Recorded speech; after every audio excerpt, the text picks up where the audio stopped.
Reimagine India series, we engage with members of parliament from across party lines and across geographies of India.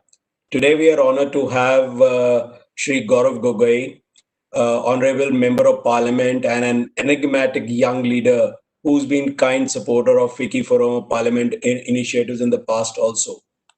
I'm pleased to welcome our panel today, Dr. Joshna Suri, past president FICCI and chairperson,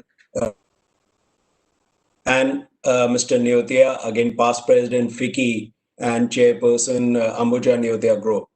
They have been mentors and deep patrons for our FICCI Forum of Parliamentarian, which is a track to initiative to engage with our parliamentarians and their counterparts overseas on trade, economic, and of course geopolitical issues. FICCI, of course, has a long-standing partnership with Konrad Adenauer Stiftung across various aspects of our work. This is one of the areas where we are always privileged to partner with CAS. And from CAS, we have Mr. Peter Rimmel and Mr. Pankaj Madan, who's the head of programs based in India, with us today. So without much ado, I would request Mr. Peter Rimmel, the resident representative of CAS in India, to set the tone for today and get the ball rolling. Mr. Peter Rimmel. Okay, thank you, Manish. Can I be heard? So allow me also to extend a warm welcome to our esteemed guest, Mr. Gaurav Gogoi, and of course everybody else joining us today. I'm very much looking forward to this keynote speech and the ensuing debate. As Konrad Adenauer Foundation has been working with FICCI for quite some time, Manish just mentioned it, it is perhaps safe to say that these debates usually prove thought-provoking and stimulating, especially when featuring a guest of such renown. COVID-19 has changed the trajectory of diplomacy, politics, economy, and not to forget our everyday life. Only slowly do we begin to understand the sheer extent of these changes. Yet, at least in some parts, adaptation to the new circumstances was quicker than we commonly give us credit for. Where it is possible, most of us are now working from home, like in the moment. Digital services have become commonplace, and the social behavior of large parts of humanity has reacted remarkably well to the rules of the pandemic. However, adaptation is a survival skill and does not nullify the deadly effects of the virus. COVID-19 is still there and will stay for quite some time. What I have seen from the American virus specialist, he just noted that we will not have a normal life till the end of 2021, according to his expertise. Apart from its direct threat to public and individual health, nowhere its impact is felt more profoundly than in the economic sector. We have only just started to feel the profound impact of the virus left on the global economy. In international trade, for example, COVID-19 has taught us a harsh but also valuable lesson. Nothing is forever. Within just a few months, the production of goods had come to a standstill, and the major trade arteries that fuel our domestic consumption have been cut off. We have suddenly realized just how dependent we are on our neighbors or even countries we never really considered. Their fate has become our fate. A production shop in China produces shockwaves that will be felt in India and in Germany. So, economic self-reliance, or Atmanirbharta, as Prime Minister Modi called it, I believe is a possible solution or a contribution to a solution to this vulnerability. It's understandable that at a time when we're all preoccupied with momentous challenges facing the basic tenets of our societies, we turn more inward in search of solutions, especially for strategic resources. For example, in the health sector, independence from foreign suppliers is in order, and that is true for India as well as for Germany. But self-reliance in a globalized world is different from autarky, and we need to remember that. In a changing world where cooperation between countries becomes more difficult and compromise gives way to confrontation, we have to rely on others, no matter how big and how powerful we are. Stronger we are always when we are together. But it's not just international trade that has been disrupted. I have alluded to the service sector already. Entire sectors of the economy have digitized quasi overnight. Only online appointments with your doctor, e-learning via Zoom at schools, online grocery shopping, e-banking, every day a new idea comes up. The driving force there is obviously necessity. People and their business need to survive somehow. In that regard, let me say that this way clearly, India is probably ahead of Germany. We can be proud of many things, but an ability to adapt quickly to change is not one of them. And I guess that would apply for the German administration as well as for the Indian one.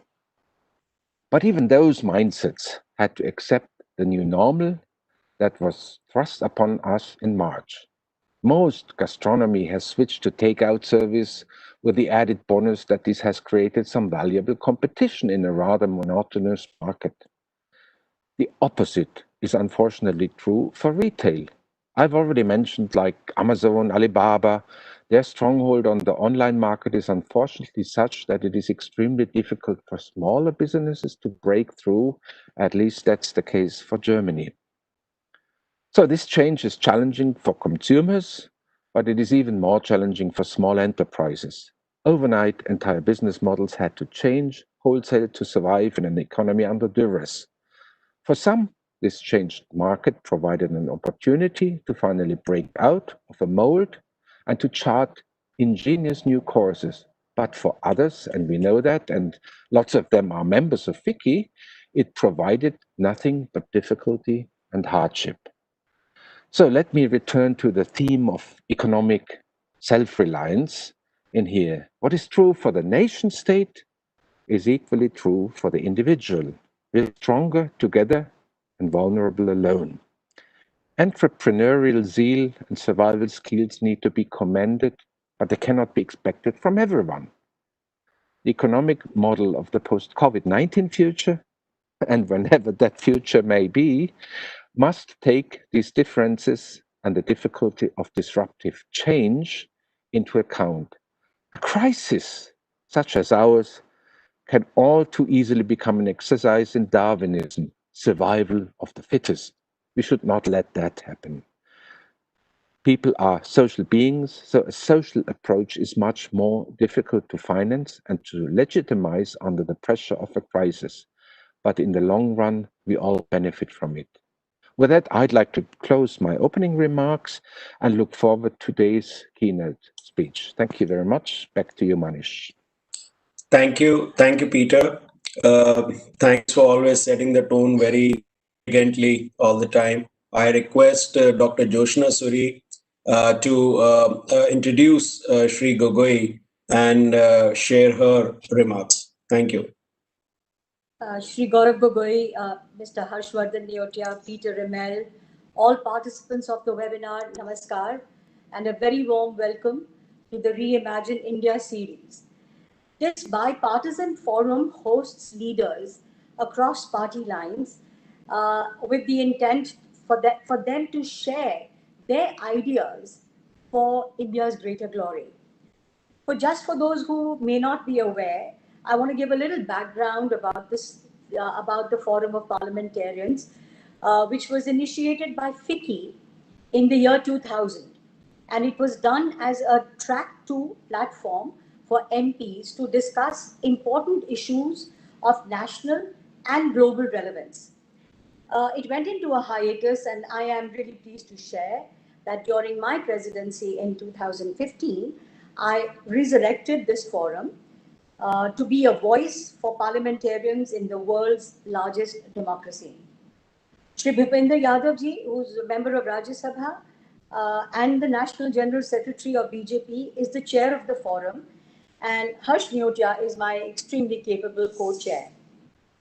The forum, which is very, very close to my heart, has actually witnessed continuous interactions between Indian MPs with peers from UK, Japan, US, Germany, and many more.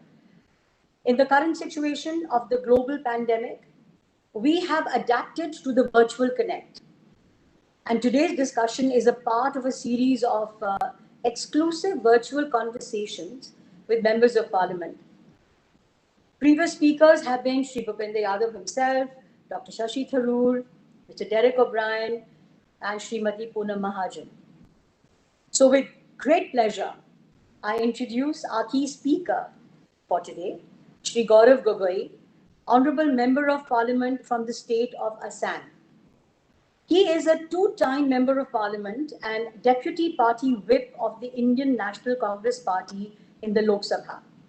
He is also the party in charge for several important states, Sikkim, West Bengal, Andaman and Nicobar Islands, and Manipur. In 2015, he was accorded the Young Global Leader from India by the World Economic Forum. Sri Gogoi is a youth leader and an advocate for people's rights and development of the Northeast. He is deeply involved in social work, promotion of cultural events like the Brahmaputra Festival, and developing sports facilities for the youth. He has represented India in several outreach programs, but most importantly, he is a great support for the FICCI Forum of Parliamentarians. This COVID pandemic has redefined the personal, political, and economic ecosystem. We would like to know from you or hear from you, Sri Gaurav Gogoi, on how you think India can reimagine and redefine itself to emerge stronger from this crisis. Over to you, Mr. Gogoi, and once again, thank you for joining us this evening.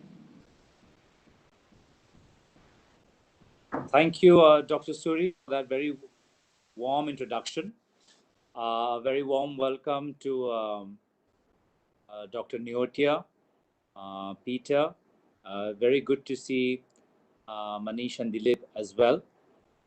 And first of all, I hope that there is not a fatigue which is already set in all your minds of these virtual conferences. I assume that after a week of work, the last thing you want to do on a Saturday is another virtual conference.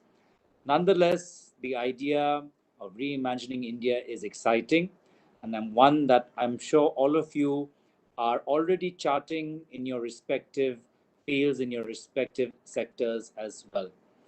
I do agree with Peter on one point that prior to the setting in of COVID, the world was seeing an increased momentum towards deglobalization, and many nations were beginning to withdraw from international commitments and beginning to think more inwards. The health crisis in COVID has allowed us to again awaken to the importance of global connectivity and of a global common leadership when it comes to fighting global challenges such as COVID and other such challenges in the future as well. But there have been certain trends which were setting in prior to COVID, increased nationalism being one of them, and I think that has deepened. But what is more exciting for me or interesting for me is that all the people who are attending today's panel are very passionate about India. I've interacted with you on various occasions, and I've always noticed your deep commitment at a personal, professional, and at a spiritual level to the Indian growth story. That's something that I also share. And even prior to COVID, I was thinking broadly about this concept of reimagining India. While COVID might prove to be an obstacle for our growth for the next year and a half or 2 years, eventually we will move past this phase as India and the world has moved past in previous challenges. So I'm confident of a post-COVID world, and I'm confident that again we will again work with all our passion and all our dreams in making in India a stronger and a much more powerful country. And it's in this context that I was thinking about reimagining India as a leading Asian power. And I choose these words carefully: leading, Asian, and power. For many decades, India's demographic advantages, its economic growth post 1991, its strategic importance post the 2008 US India Civil Nuclear Treaty has attracted global attention, and the world had always demanded more from India on global issues. Yet, we, those of us who are working within the Indian ecosystem are much too aware of the challenges that we face. That when you have a country of 1.2 billion people, with 800 million people who are living close, who are not in the middle income segment, when you have development inequalities across the states, while the global platform awaits us, we have much to do within as well. But at the same time, I do feel that it is necessary to have a goal and to have a target in mind, therefore, by which we can evaluate on a year basis that are we moving closer to our goal of becoming a leading Asian power, or we are still stuck in terms of where we are. But I'm, the role of industry, I feel, is extremely important. The industry has taken a hit during COVID. That's not a surprise. But at the same time, we do realize that our economy was doing poorly and not per our expectations even prior to COVID. We had successive quarters of performance that we are not too happy with. We've had major legislative reforms such as the GST and the cut in corporate tax rates, but the subsequent effect that should have taken place on private sector investment, on bank credit, that we have not seen. So we are operating in a dichotomy where India rises up in the ease of doing business in the world rankings, and at the same time, private investment seems to be stagnant. And if you look at the recent economic data, it is for the good performance of the agricultural sector, thanks to a good monsoon, that the Indian GDP is where it is. Had we had a bad monsoon, I think we would be in a much poorer state. Nonetheless, we must focus on reforming the Indian economic and financial sector, not only for the domestic investors, but also for foreign investors. There's much to do in the financial sector in terms of cleaning up. We've had former RBI governors talk about this, and all of you who are much more deeply engaged with the financial sector are much more aware of what the solutions need to be. But why I do bring the financial sector up is that our priorities need to be identified and our priorities need to be elucidated clearly.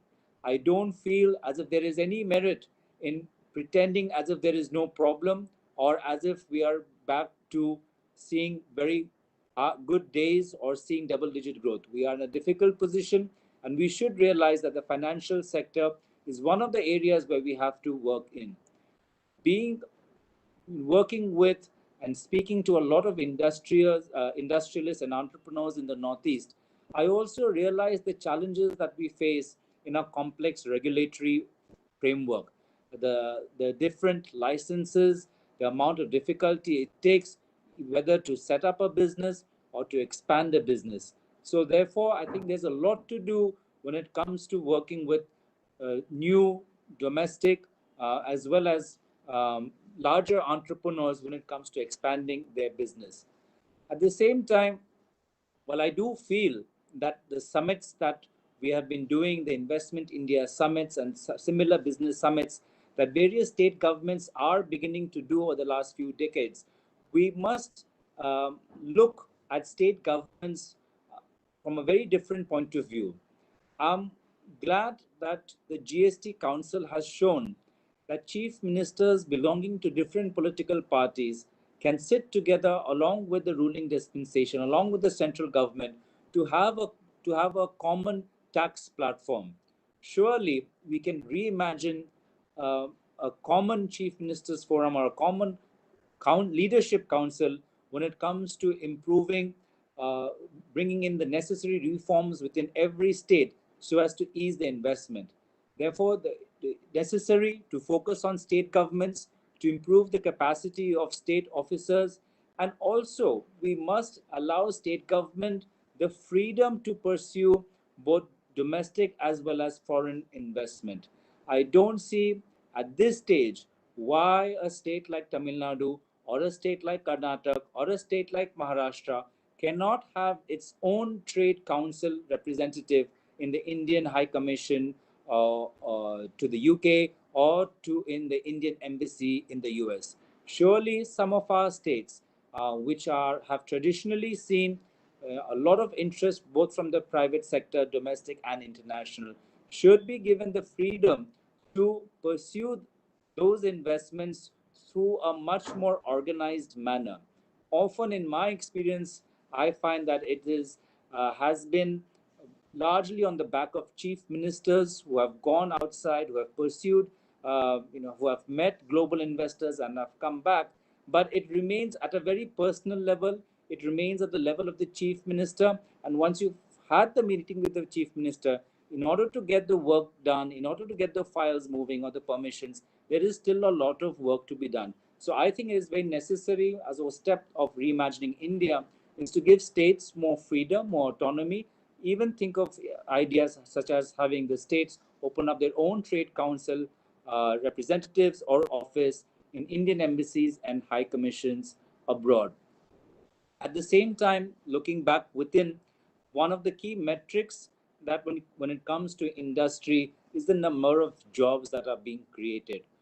There is a certain sense of worry with technology, automation, 3D printing. What happens to the number of jobs? We do know that new jobs do get created in a new technological era, but we are, the worry is not the nature of the job. The worry is in terms of the number of jobs, and therefore it's very essential that even now, where we sit, where we are in our current stage of our economic roadmap, we look at the sectors which create the which create the maximum number of jobs, and we look at what those sectors need and help those sectors reform, help those sectors grow big. So sectors like the textile sector, the garment sector, uh, manufacturing, healthcare technology, uh, oil, mines, and mobiles, electric car, and automobile. These are industries which employ lakhs of people. And these are the sectors which I feel need a lot of attention, because each sector has the potential to become bigger, but they need sectoral wise focus, they need sectoral wise attention, and they need sectoral wise reforms. And therefore, I think we must prioritize that which are the top 10 job creating livelihood sectors within India right now. And we must have a mission like zeal in order to improve our performance in those sectors so that we can employ more people. I'm happy that the world is looking towards India in a new way, especially after the world as tensions with China rise. This was happening pre-COVID as well, with the rising tension between US and China. Unfortunately, at that time, Vietnam and countries like Japan seem to be taking more advantage of the growing rift. But at least now, I feel in a post-COVID world, if we have to reimagine India, India has to be that much more ambitious and aggressive in order to bring small-scale manufacturing firms to set up their base in India. At the same time, COVID has exposed how much more investment in healthcare we need. If we go by the experience of AIDS, where the Indian generic drugs industry is lauded across the world for its ability to provide drugs at a affordable price and make it accessible. I think COVID has again taught us that we need to ramp up our efforts and our investment in healthcare so we become a hub for exports in pharmaceuticals. And there are so many attractive markets that exist in the world today, such as countries in South Asia, Africa, Middle East, Eastern Europe, and Latin America.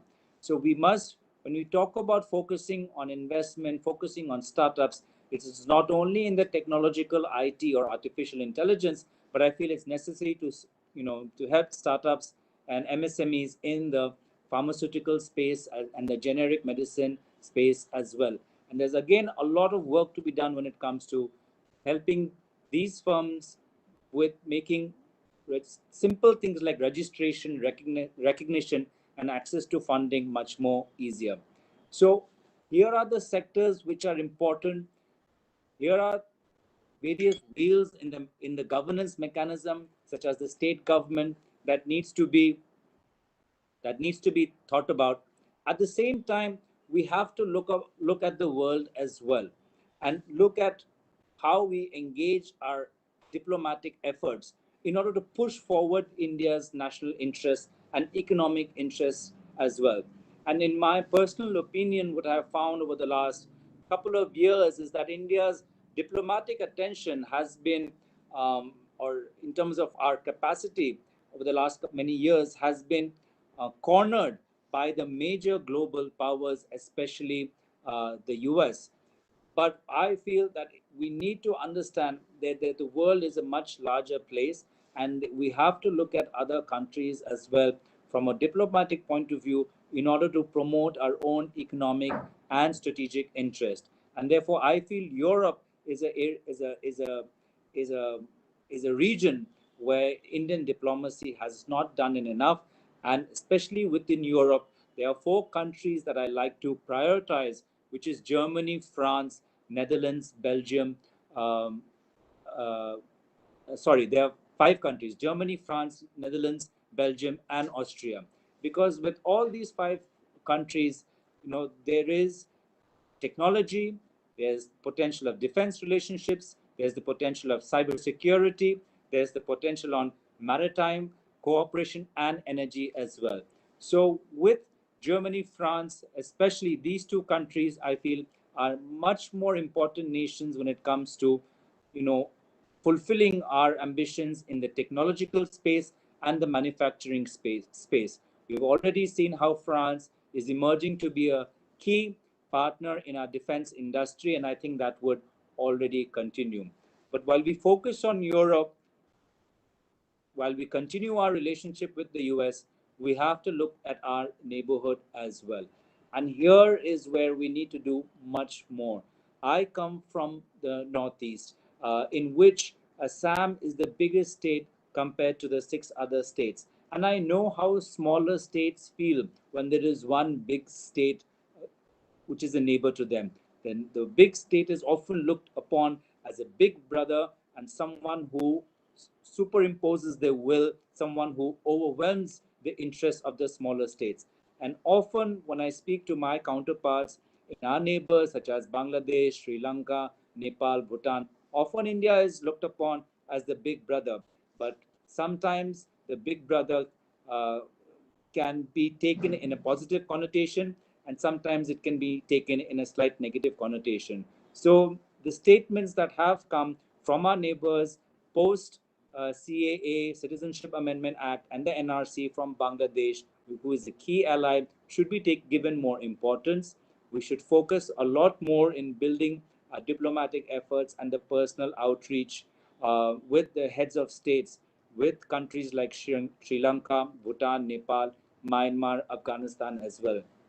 The Prime Minister's office has followed a hyper energetic diplomacy. We've seen the Prime Minister jet set across the world, meeting leaders, and we've seen a new focus when it comes to prime ministerial level visits with the Middle East. But the same vigor needs to be brought in within the neighborhood, within the South Asian neighborhood, at the prime ministerial office level, at the same time with the larger Southeast Asian region as well. And I must say there is a disappointment that while the world is calling upon India to be a member of the global economic framework, the withdrawal of India from the regional comprehensive economic RCEP partnership was not looked upon favorably. It did not, the withdrawal did not contribute to the global image of India as a rising power. In fact, it contributed to the image that India is still not ready because there is so much domestic reform that are required, and our domestic industries need so much more aid that we are yet to be able to be a member of a framework such as the RCEP, take on the challenges that no doubt it brings. But I feel at some point we will have to grow within so ourselves and eventually look at joining RCEP as well. Goes without saying that with a country like China, which is having its expansionist view, our relationship with Japan, South Korea, Australia is much more important, and we are seeing that in the defense and maritime space. We will always be in a conflict prone region. We will always have Pakistan on one side, on China on the other side. That cannot be wished away. That physical proximity, the advantages, and more importantly, the threats that it brings cannot be wished away. And especially with a country like China, where it's often viewed as the relationship between India and China is viewed as a relationship between the elephant versus the dragon. Both the elephant and the dragon will have to tread very carefully, but at the same time protect their self-interest, their territory extremely aggressively, because in both cases, even a small step on the other's territory sends a big signal. And I feel where we are right now in the military standoff with China, it's a crucial moment because China, all of you have seen, not only with respect to India, but with respect to Hong Kong, with respect to Japan, with respect to Philippines, it is using this moment of global pandemic as a way of asserting itself, and its incremental approach is a trademark Chinese playbook. And therefore, I think the government of India needs to escalate this, and the people of India needs to realize that this is not just about a few kilometers in a mountainous terrain. It is a much larger game at play. I don't want to speak for too much. I do want to hear all of you as well, because all of you have been dealing with all these issues that I have raised on a much more closer level, on a much more interpersonal level. And all of you have deeply thought about this as well. So I don't want to go on for too long, only to say that today, in every crisis, there's an opportunity. We must use this crisis as an opportunity. We must understand that the realities have changed, but at the same time, we must go back to the drawing board.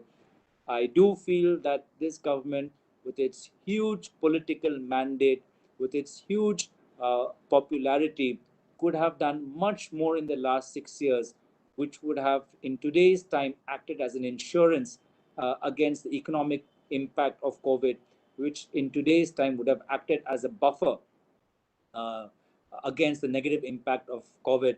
But the last 6 years, the amount of goodwill, the amount of comparative advantages they had, I don't think were utilized to its potential. And therefore, you've seen, whether it comes to COVID, whether it comes to unemployment data and the GDP data, India remains an outlier. Not have been this case.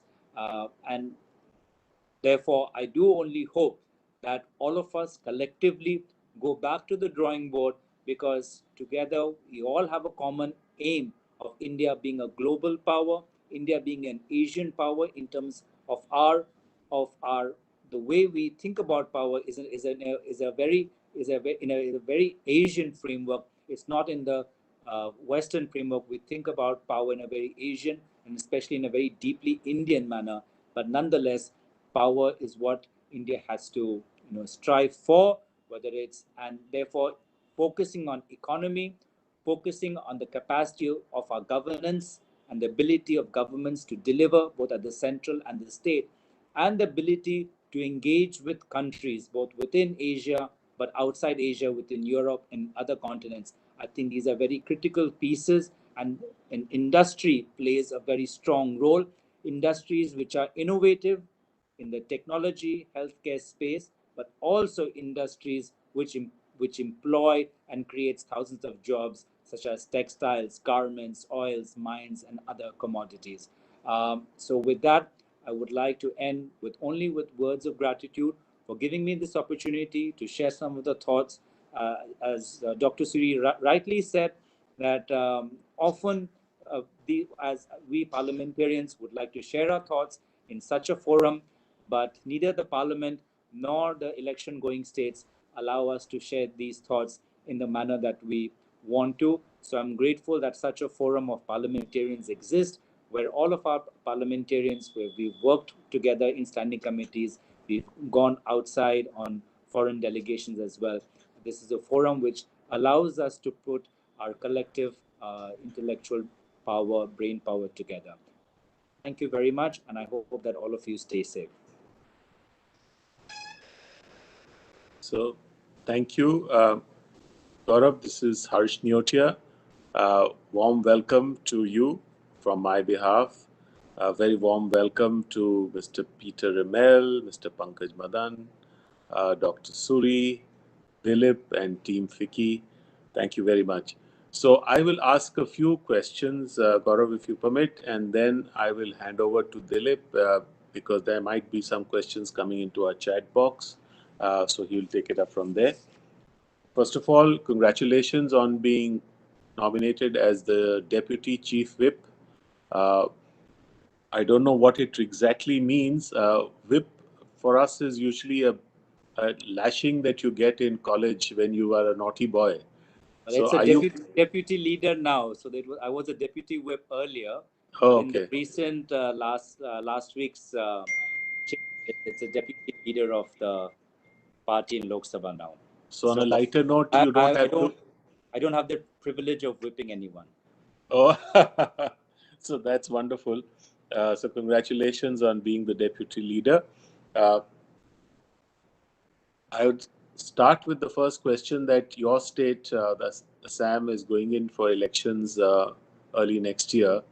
How do you see these various agitations that had happened just prior to the COVID lockdown, etc., panning out? And what do you think is happening on the ground in Assam? And how do you think the elections will it be held on time? What do you feel? And how do you think things will pan out? Uh, Thanks, Harshji. First of all, the elections will be held on time. Secondly, the protests that you're talking about were in relationship to the Citizenship Amendment Act and the National Register of Citizens. And I must say that those two, um, that period of protest has completely changed the political reality in Assam and the way people think about politics, especially with respect to various parties. So like you say, there's a pre-COVID era and a post-COVID era. Similarly, there's a pre-CAA political reality in Assam and a post-CAA political reality in Assam. I could get into details, but I think that's better for a offline discussion. But right now, as Peter said in his opening remarks as well, even people within Assam, they're just struggling with the economic impact of the lockdown. I speak to farmers who are unable to get the grains lifted and the paddy lifted off from their farms. I speak to mill owners who have no commodities entering their mills. I speak to people who do livestock farming or rear fish for a living, and they're not getting the markets. I'm speaking at the level of where Assam's economy is. So our livelihoods have been hit very badly. A lot of migrant labor moved back to Assam from South India. They were unable to find jobs which held them back in Assam, so they've moved back to South India. So right now, people are just feeling the pinch. They are fighting the second wave in terms of COVID cases. At the same time, they're fighting the economic impact. They're worried about the children going to schools. So traditional politics is a bit far from their head. Right now, they're just struggling on a day-to-day basis, to survive that month. or to have enough money to pay for their salaries and household expenses for the next month. Thank you.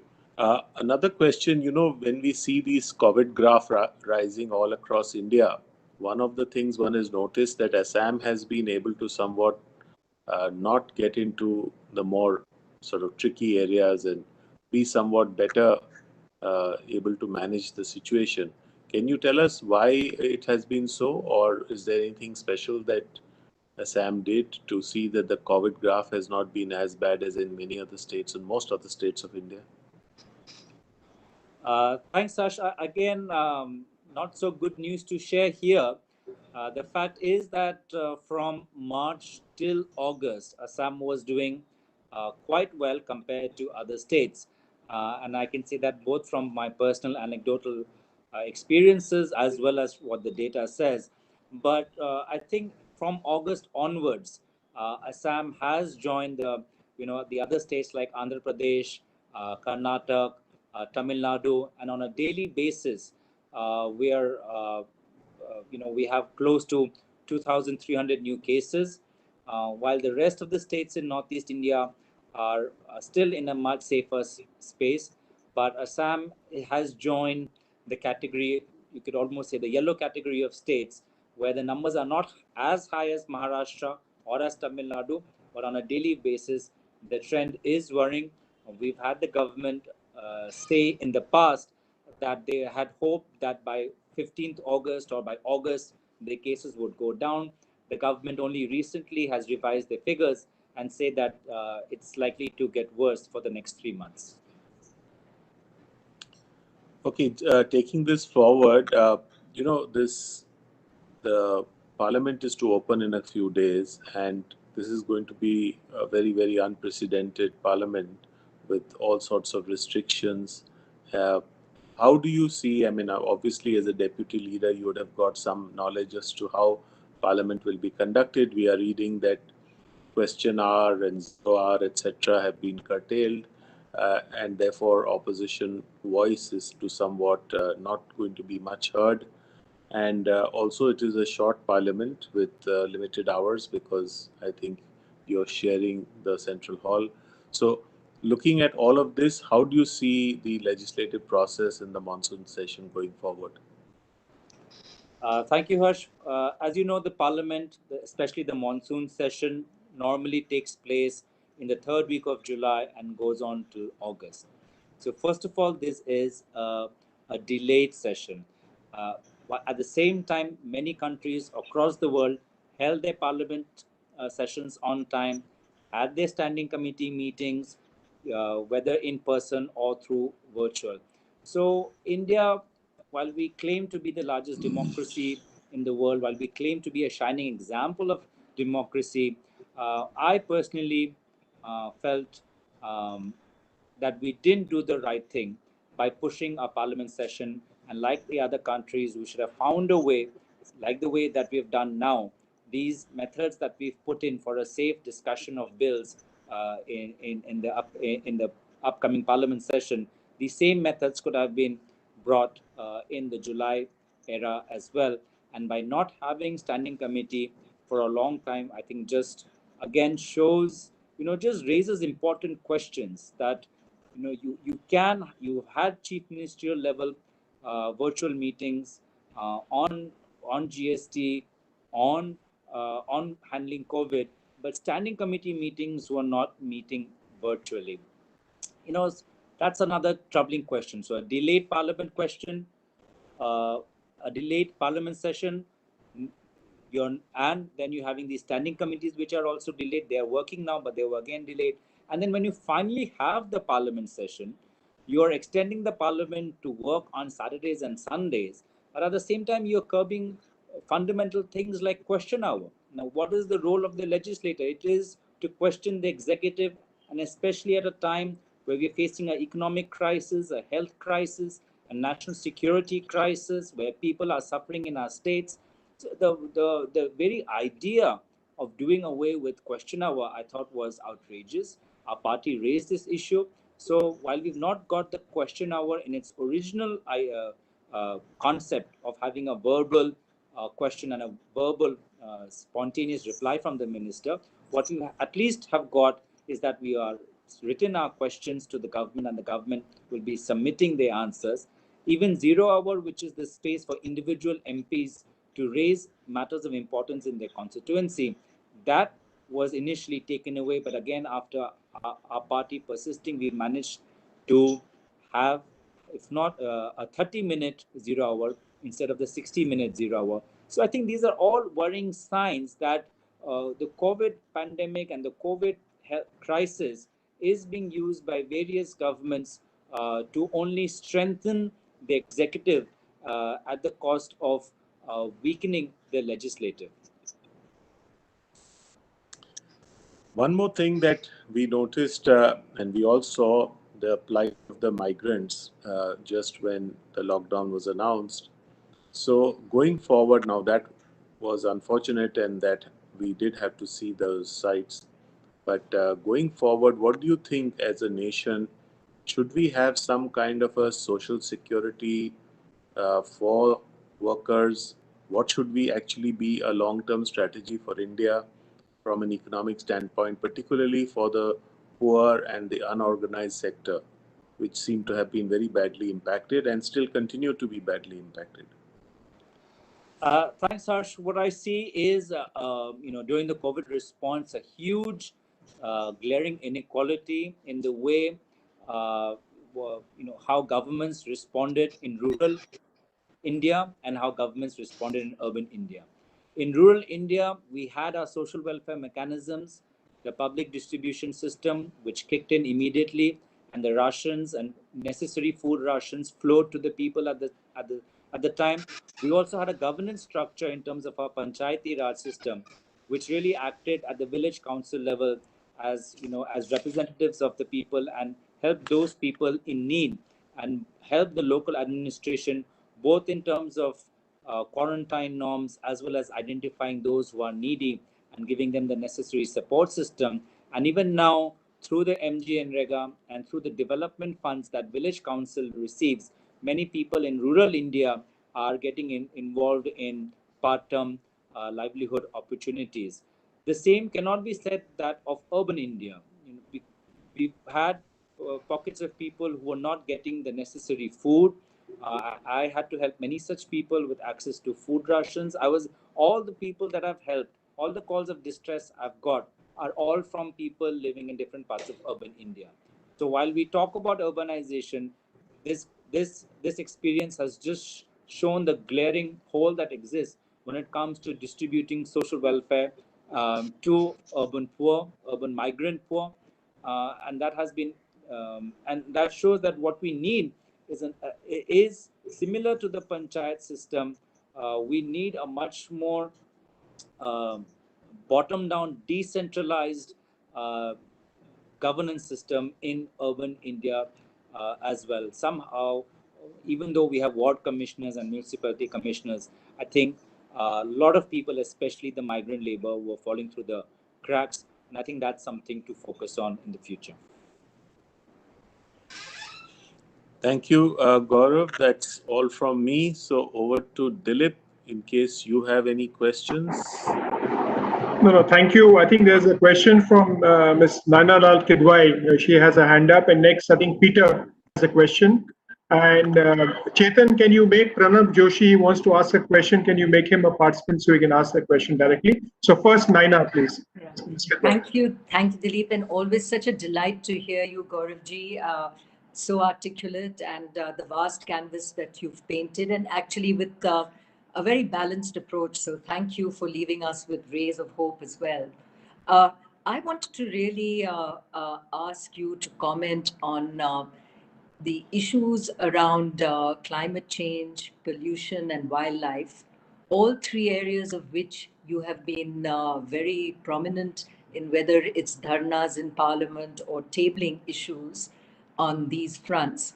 And the question really to you is, going forward, how do you see the role of Parliament and people like yourselves in broadening India's agenda on these very critical issues, climate change, pollution, and wildlife?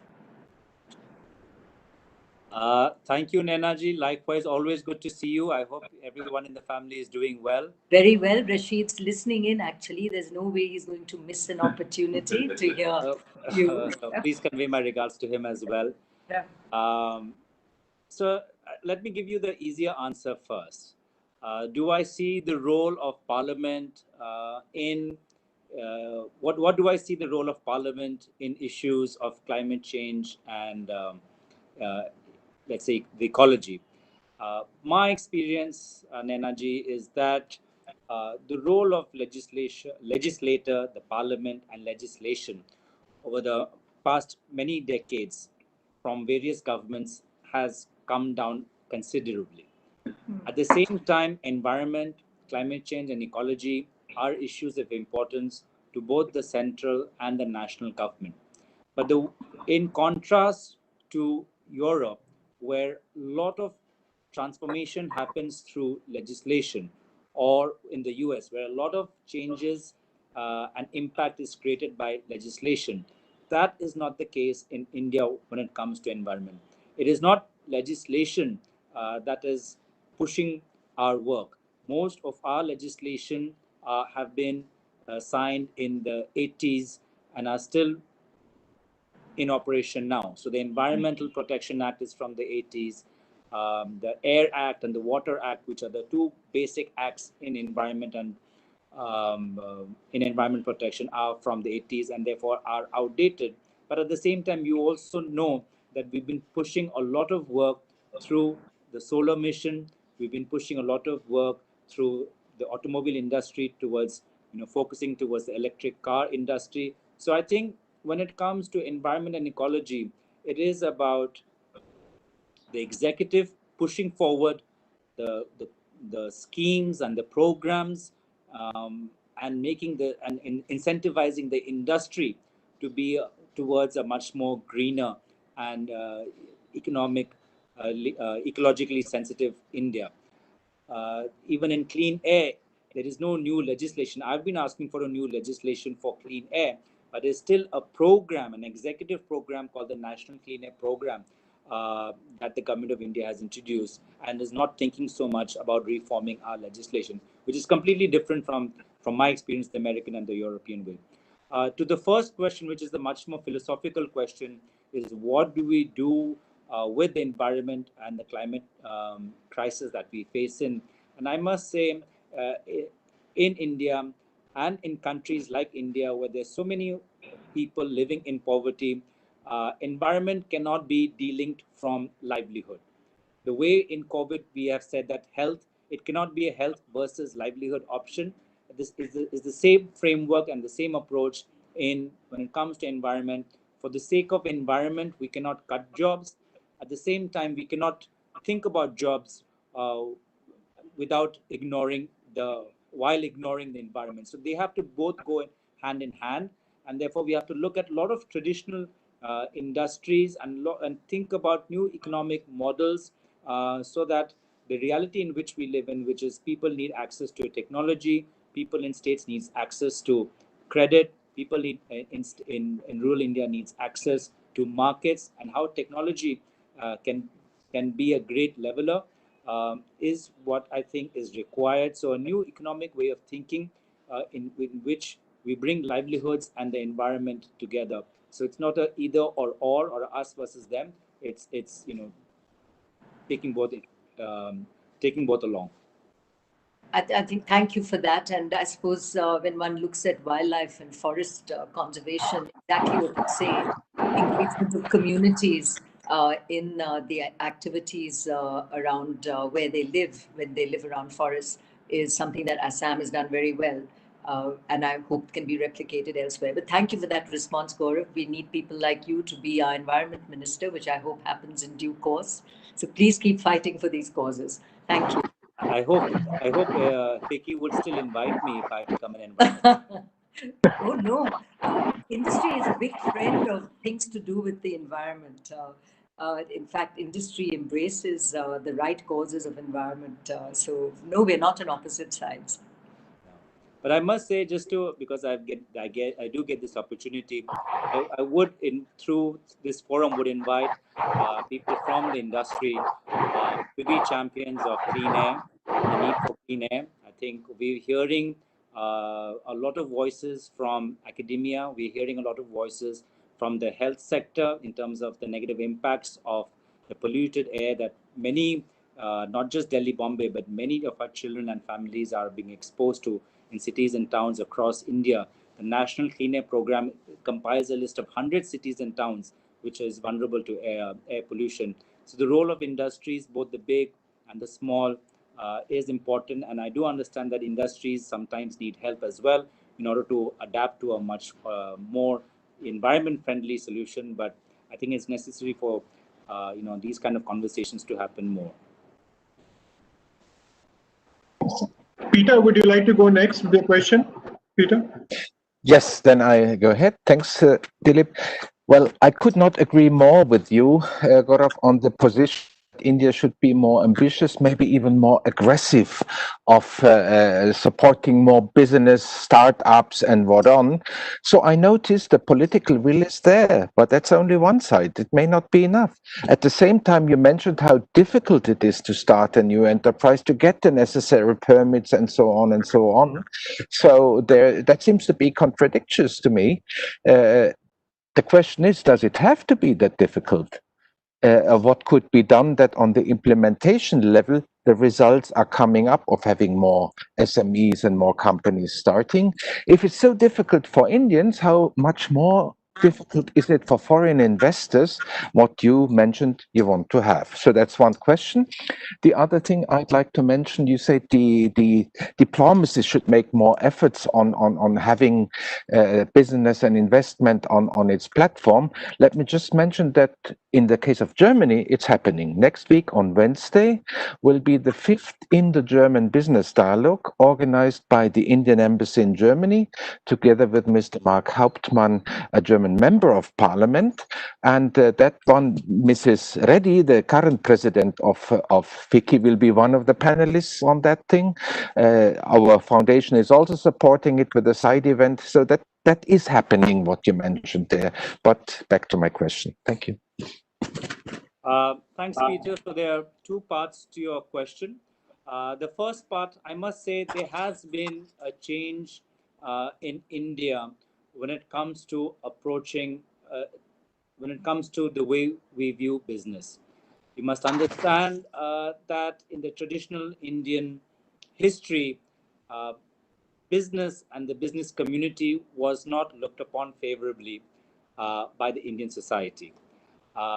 It, and that's something that many countries showed.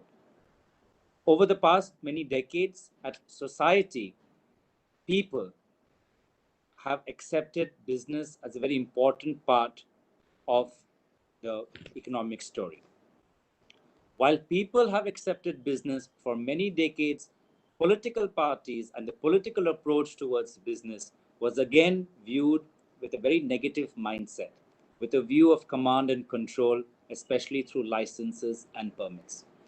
What I've seen over the last, decades, especially post the 90s and the mid 90s, that in terms of political parties approaching business, there has been a consensus that yes, business and investment is important. So in a closed door forum like this, I would say when it comes to an economic policy or our economic policies, both the BJP and the Congress party, the two big parties, are very much aligned when it comes to thinking about tax reforms and investment reforms. So there has been a political understanding which has come. I can understand the pace is slow and therefore sometimes frustrating. But in the country with the size and scale of India, things happen slowly. But the last, now the last obstacle where I see is overcoming the bureaucracy's mindset towards business. And that's where you see the challenges are. Look at the way we are framing our challenges.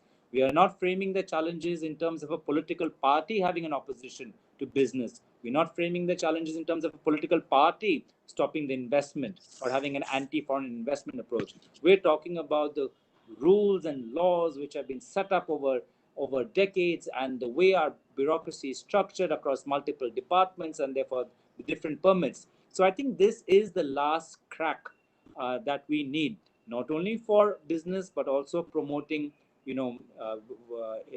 healthcare or education, to how to modernize our bureaucracy and work in the 21st century. So it's not a societal approach, it's not a political approach. What we need is governance and administrative reforms. We've managed to do that in the past when it comes to Aadhaar, which is giving everyone a unique identity number. Not a simple exercise, but done excellently well.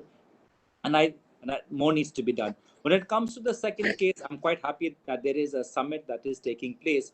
The idea that I'm pushing forward, that not everything needs to happen at a central government to central government level. India is like the EU. We have states which are of the size and economies of countries, and each state being at a different stage of their development and different needs. So therefore, what we need is also for states to come out for maybe a Tamil Nadu Germany partnership, for maybe a Maharashtra Netherlands partnership, for a West Bengal Bangladesh partnership. So we have to create that freedom and flexibility in our governance for our state governments to take the lead, because I don't believe everything needs to happen at a central to central level. Thank you. Thank you. Next question, Pranav, would you like to ask the question, Pranav Joshi? Yes, sir. Namaskar, Gogoiji. I'm Pranav Joshi from Jaipur, Rajasthan, and I happen to be a student as of now. My question as a student of political science is that opposition is vital to any democracy. And how does the non-presence of an official leader of opposition as mandated by our constitution stifle the very same idea? Thanks, Pranav. The role of the opposition is to hold the government accountable to the promises that it made to the people of India, and to hold the government accountable when there are crises that face our country. You understand, in the current context, we face a health crisis, we face an economic unemployment crisis, and we face a national security crisis. And if you look at across the political landscape, if you do a scan of various media stories, the only political party that is asking the right questions, that is asking the tough questions, that is not that is putting forward is my party, and my leader. So the constitutional or the positions aside, India clearly sees that while we are a country of various political parties, various regional parties, right now, when it comes to the three big crises, there's only one party which is at the forefront of acting as an opposition, acting the questions, not mincing, not staying silent, not being worried about what impact does it play on the upcoming elections, but playing the role of an opposition. And I think in time, while we might not win the contest of electoral popularity, I think in time history will be kinder and will look upon my party's role as an opposition, as a constructive opposition. It will look upon my party's role in this era much more positively. Thank you so much. Thank you for answering that. There is a question in the chat box, if I can just read it out. It's from Dr. Amit Kumar Tiwari. His question actually is very interesting. It says, why are we way behind on innovations as far as indigenous research and technology is concerned? Is there any policy change required in an approach? If so, what and how do you see this? Thanks. First of all, when it comes to innovation and why is it tough, I think Dr. Suri and Harshji are better people to talk about that. They've faced a considerable amount of challenges across various state governments and multiple political dispensations, so they understand better. But sitting from where I am, I must say, when it comes to research, I'll just focus on research as a component. My experience with the education sector is that too little of our budget is put or isn't invested in the education sector and in the healthcare sector. Our budget also grew a lot post the 90s economic reforms.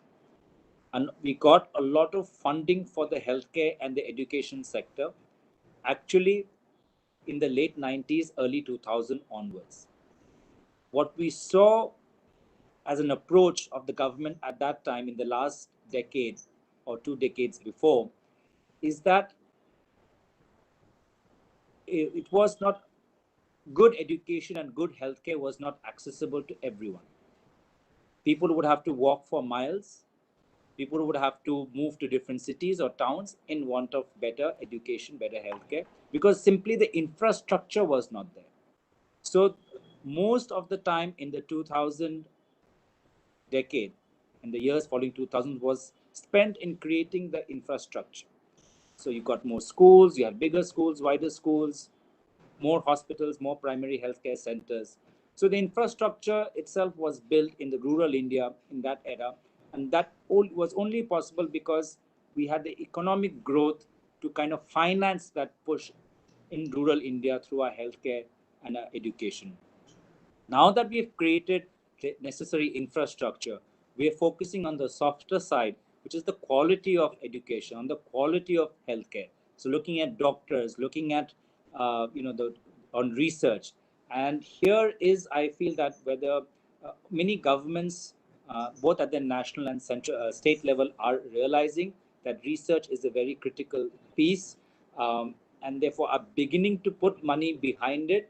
But there's a lot more money to be put in behind it, and there's a lot of innovation that can be done not only by our IITs but also by our state colleges in a state like Rajasthan or a state like Assam. So, like the way with research and innovation, I think public representatives, chief ministers, prime ministers, they have to really, in the push, they really have to push for research and innovation. And if they send out the right signals, I think the bureaucracy and the world of academia will also respond.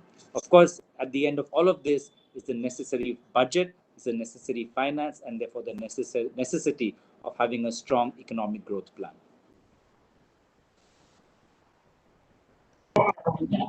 Thank you. There was a question on the education policy, but you've answered that. So with that, let me hand over the thing to Mr. Neotia for his concluding remarks and thanks. Mr. Neotia.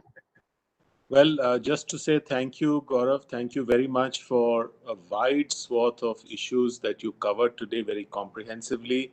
It was truly very informative and enjoyable. I want to wish you all the best for the monsoon session and for various other initiatives that your party is doing. And thank you for joining us at this forum. It's unfortunate that we have to meet virtually, but we hope that maybe by December, when you come for the winter session, we will be able to meet physically, maybe have a cup of tea together at the ficci, which is long overdue. We need to introduce you to our new chairman also, Mr. Bhupender Yadav. So that is not that you need introduction to him, but just as a formality from the ficci side. So thank you very much, Gaurav. Thank you, Mr. Rimel. Thank you, Mr. Madan. And thank you for all the support that GAS is giving to ficci. Thank you, Didi. Thank you very much for being the pillar that you are. And thank you, Team ficci, Dilip, Manish, and Daulat, and others. Thank you very much. And thank you all, ladies and gentlemen, for joining us today. Thank you. Thank you.